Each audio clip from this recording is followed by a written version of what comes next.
Three things. I want to address flock surveillance systems in terms of what they actually do. I want to talk about the economic model and then what the future can portend with this platform.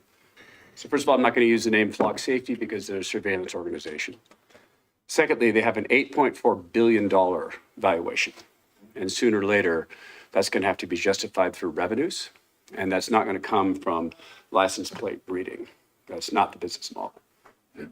Recently, it's come to light that in one particular city, 5,000 requests for data were made by third-party organizations, 5,000. These include life insurance companies, auto insurance companies, and those are the people making requests. That doesn't count the flock surveillance system as platform, where people and organizations can draw data out in a fire hose, which is monetizing our patterns of life.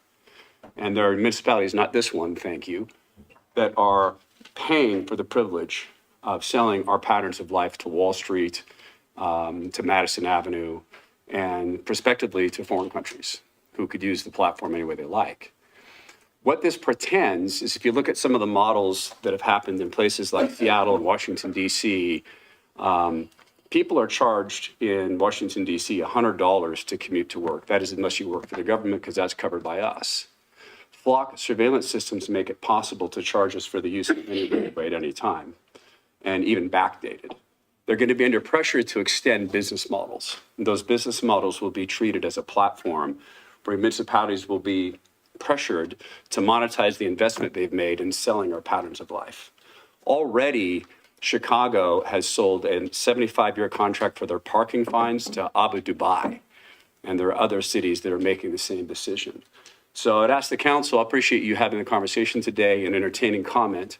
I would ask you to consider three courses of action. One is to do nothing. And to simply allow liberty to take its course. The other is to look at cameras you own that data cannot be taken from, that police officers have to have a good, solid reason for looking into, including perhaps a warrant.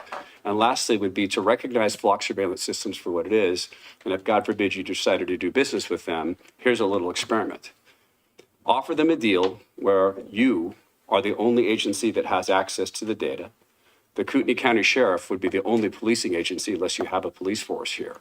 No other agencies would get access to that, and they would only read license plate data, not voice data, not walking data, not how people sound on their voices, not faces, anything other than that. And Flock will have to trim that down because it doesn't support the fire hose data model. So in closing, I think you're going to hear, and you've kind of suggested this, Mayor, people here are not excited about this, but I'm deeply grateful that you're willing to have the conversation. So although I'm from Hauser, we're just up the street. We got a great pizza place. Come and see us, and I thank you for your time today.